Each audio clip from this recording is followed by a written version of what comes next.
بسم الله الرحمن الرحيم. الحمد لله والصلاة والسلام على سيدنا رسول الله سيدنا محمد صلى الله عليه وسلم. أما بعد، مشاهدي الكرام، السلام عليكم ورحمة الله وبركاته، وأهلا وسهلا ومرحبا بكم من جديد. أنا ربيع الموجي، ودي قناتكم صلح بنفسك مع ربيع الموجي، قناة بنقدم فيها فيديوهات عن صيانة الأجهزة المنزلية والكهربائية. كنا نزلنا مجموعة فيديوهات عن صيانة سخان الغاز قبل كده. هسيب لحضراتكم لينك قائمة التشغيل اللي في الفيديوهات ديت في صندوق الوصف في أسفل هذا الفيديو.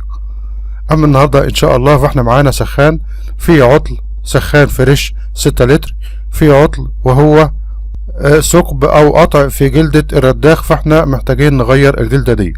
طيب، هتقول لي حضرتك أنا آسف، أنا ما قدرتش أصور عند الزبون أو العميل، لكن هنشرح لحضراتكم العطل بالظبط زي ما جالنا السخان بعد ما حليناه من عند العميل. انا حصلت العيب في حاجه من اتنين، وان شاء الله زي ما هنشوف مع بعض هيكون حاجه منه، وهو انه لما بنفتح الميه السخنه السويتش ما بيتحركش، وده معناه ان جلدة الرداخ يا اما مثقوبه او مقطوعه، يا اما ابره السخان ابره الاصلاح فيها مشكله. ليه بقى؟ لان ضغط الميه بيحرك جلدة الرداخ، هي عباره عن كاوتشه من المطاط، يقوم يزق الابره، والابره بالتالي بتزق السويتش، يقوم السخان يشتغل، تفتح الغاز، الابره ديت تفتح الغاز وتفتح دايره الكهرباء. ما دام ما بتتحركش يبقى العطل في حاجه من اتنين. هتقول لي طيب هو انت بتنجم يعني ولا مخاوي؟ لا، لا بنجم ولا بخاوي. كل ما في الامر ان حضرتك تقدر تكشف على السخان بكل بساطه لما تكون عارف كل قطعه فيه مسؤوله عن ايه وبتشتغل ازاي.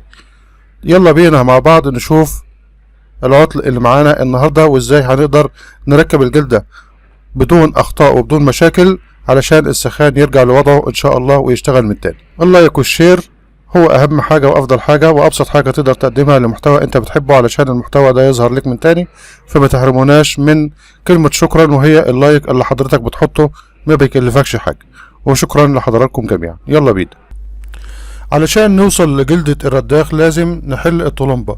الطلمبة لها 4 مسامير في الجنب علشان تمسك في النص اللي هو فيه إبرة الإصلاح، ولها مسمارين تحت مثبتينها في الشاسيه.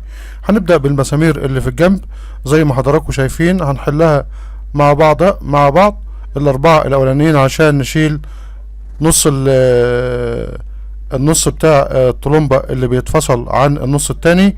كمان هنحل الماسورة بتاعت السربنتينة المسؤولة عن تمرير المياه لجلدة الرداخ، وبعدها بتخش على السربنتينة علشان السربنتينة تسخنها وتخرج من الساخن. فهنحل الماسورة ديت، ونحل كمان المسمارين اللي تحت علشان الجزء اللي بيتفصل اللي هو الطلمبة ده يطلع معانا زي ما حضراتكم شايفين في الفيديو. بعد ما حلينا ال4 مسامير اللي في الجنب اللي هما ماسكين الطلمبة في الجنب التاني او النص التاني، هنبدأ نحل الماسورة اللي بتاعة السربنتينة اللي بتاخد المية الباردة من الطلمبة وتدخلها على السربنتينة.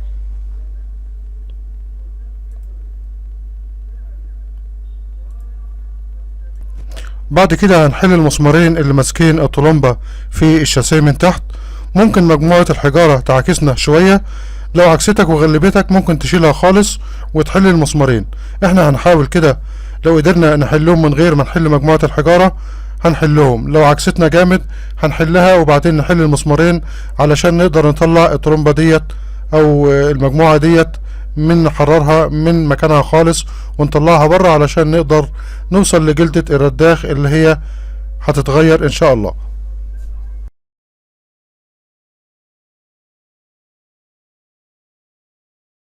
الحمد لله قدرنا نحلهم من غير ما نحل مجموعة الحجارة، مفيش مشكلة. هنبدأ دلوقتي نطلع الطلمبة ونطلع منها جلدة الرداخ زي ما حضراتكم شايفين، ونفتش فيها كده فيها ثقوب او فيها قطع او فيها اي مشاكل ولا سليمة. لو كانت سليمة يبقى هنتجه فورا وعلى طول لإبرة الإصلاح. لو كان المشكلة في الجلدة يبقى الجلدة بس اللي هتتغير، وبعدين هندوس على راس الإبرة أو الغطاء اللي على راس الإبرة نشوف الإبرة بتحرك السويتش ولا لأ. لو كانت بتحركه تبقى سليمة، لو كانت ما بتحركوش هنحلها هي كمان، ممكن يكون فيها مشكلة، السوستة لمت أو الإبرة اتقطمت أو هنشوف بقى المشكلة في إيه بالظبط. زي ما حضراتكم شايفين الجلدة فيها قطع او فيها اكتر من قطع زي ما حضراتكم شايفين. ولما هندوس على الابرة دلوقتي هنتأكد اذا كانت سليمة ولا لا زي ما هتشوفهم في التصوير. الجلدة هنا لو ما فيهاش قطع برضو محتاجة تتغير. هتقول لي ليه؟ هقول لحضرتك ان الكاوتش اتمط زيادة عن اللازم ونفش زي ما حضراتكم شفتم، وده معناه ان هي مش هتعبي مية جامد وتحرك الابرة. فلو حضرتك حليت ولقيت الجلدة نفشت جامد كده حتى لو ما هيش مقطوعة لازم حضرتك تغيرها. بعد ما فكينا الطلمبة وخرجنا منها الكاوتشة او الجوان او جلدة الرداغ زي ما بيسموها، لازم انضف الداير او الاطار ده كويس علشان لما نيجي نركب الجلدة الجديدة تبات مكانها وتكون محكومة وتكون مظبوطة. كمان لازم ننضف الجزء ده يا حضرات اللي هو مقابل للطرمب اللي حوالين الابرة ده. هنشيل الغطا بتاع الابرة كده وهننضف الاجزاء ديت علشان نركب الكاوتشة الجديدة. الكاوتشة الجديدة اهي يا حضرات، هي مش الأصلية لكن حاجة كويسة. طيب هنضف الحاجات ديت وارجع لحضراتكم.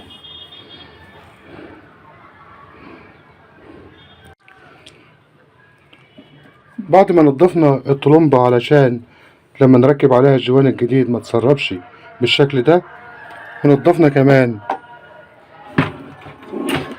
الجزء ده، هنبدأ نحط شوية لزق أو شوية نقطة أمير أو أي حاجة، المهم تثبت لنا الجوان على القطعة اللي في إيدي دي، بحيث إن التجويف ده أو الفراغ ده يكون ناحية الإبرة أو غطا الإبرة ده، بحيث إن الغطا يبات في المكان ده كده يا حضرات. يعني الغطا هيركب هنا كده على الإبرة، تبقى الكاوتشة تنزل تنام عليه كده. كمان في حاجة نسيت أقول لحضراتكم عليها، ودي حاجة مهمة جدا، وهي البلبلة دي يا حضرات. ده جزء معدن على شكل ماسورة صغيرة كده. ده بيعمل ايه؟ ده لو كان مكتوم لازم ننضفه كويس. ده بينام طرف منه في التكويف ده اللي احنا نضفناه، ولازم ننضفه فيه لانه مسمع هنا اهوت من الداخل. وننضف الجزء اللي قباله هنا في اللي هو ده، علشان القطعة ديت اللي بتحفظ توازن المية بين جلدة الرداخ قدامها ووراها، علشان لما تقفل الجهاز يبطل يضغط على الكاوتشة اللي بتزق الإبرة ويفضل السخان شغال. فدي اللي بتحفظ التوازن عشان لما تقفله يقفل. فلازم نسلك ديت، ولازم نبيتها في المكان المخصص ليها في الطلمبة، في الجزء اللي سايب ده والجزء اللي نايم هنا تحت صباعي كده بالظبط اهو.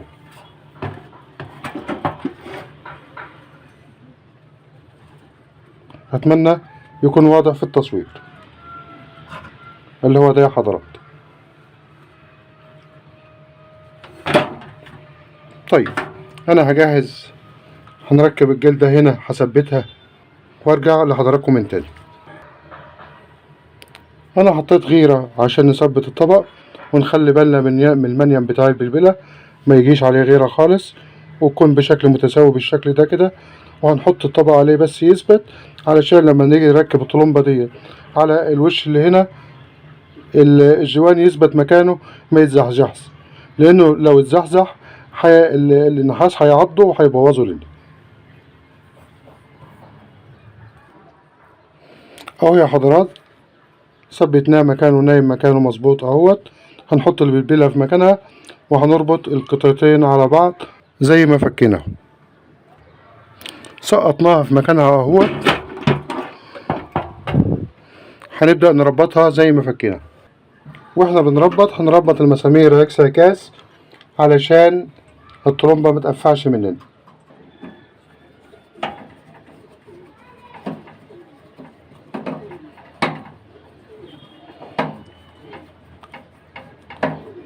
طبعا مش هنحرق ده على الاخر لما نشبط اللي عكسه بالشكل ده كده.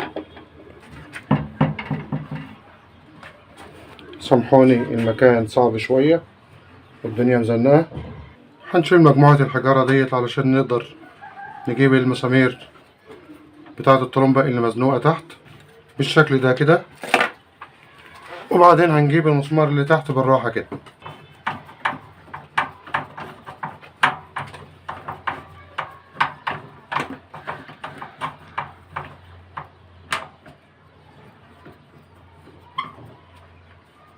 هنبدأ نحرق على ده سنة،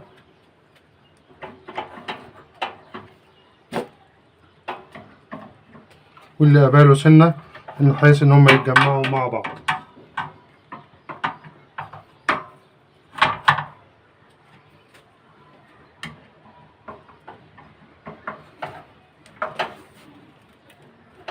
هنشبط المسمارين التانيين.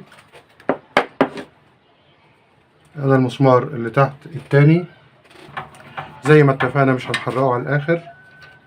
بعدين ناخد المسمار اللي قباله من فوق هنا.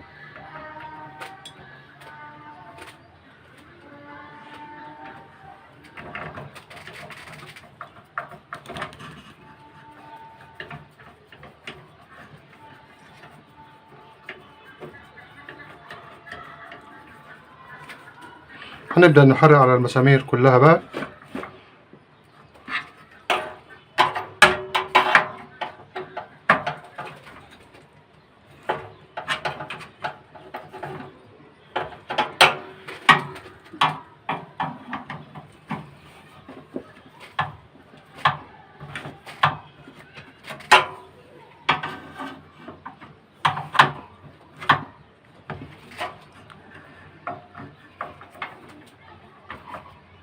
بالشكل ده يا حضرات. فاضل لنا مسمارين اللي بيثبتهم الطرمبة تحت في الشاسيه، هنربطهم بالمرة. المفروض كنا فوتنا السلك ده قبل ما كنا جبناه في الواسع هنا قبل ما نربط الطرمبة، لكن مفيش مشكلة. هنربط الطرمبة في الشاسيه المسمارين اللي تحت دول يا حضرات.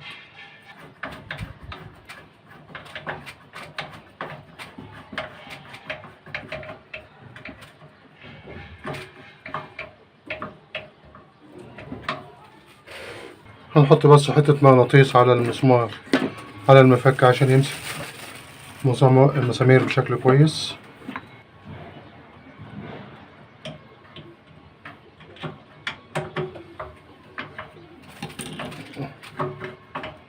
بالشكل ده كده.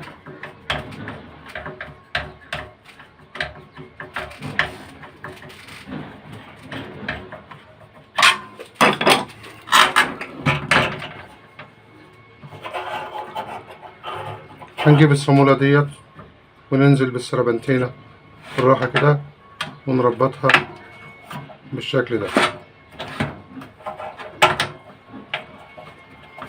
هي بتربط سن وتحتها المفروض فيها جوان وتحتها خيط حراري علشان ما تسربش مية. هنرجع مجموعة الحجارة زي ما كانت، هنوصل عليها الأسلاك دي المسمار التاني.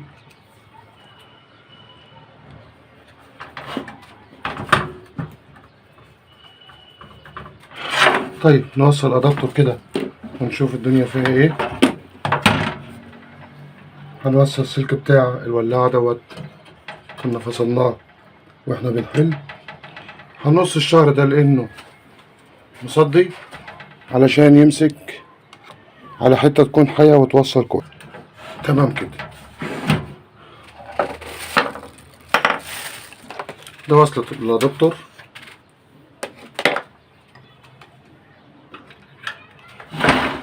هنوصلها كده ونقول بسم الله. تمام كده. السويتش شغال اهوت، وركبنا الجلدة. شرحنا ازاي نحل الطرمبة وازاي نعرف العطل من قبل ما نفك الجهاز معانا، لان كل قطعة ليها وظيفة مسؤول عنها، فانت تقدر تعرف السخان من قبل ما تفكه ايه اللي بايظ فيه. السخان يعتبر من اسهل الاجهزة اللي الواحد يقدر يكشف اعطالها قبل ما يفكها ولا يحط ايده فيها، لكن بس تكون عارف كل اللي عليك، تكون عارف كل قطعة في السخان وظيفتها ايه وبتقدر تعمل ايه. وبالشكل ده نكون وصلنا لنهاية الفيديو. اتمنى يكون الفيديو عجب حضراتكم. طبعا زي ما قلت لكم في اول الفيديو، انا معرفتش اصور عند صاحب السخان، فانا بعتذر لحضراتكم. اشكركم والسلام عليكم ورحمة الله وبركاته.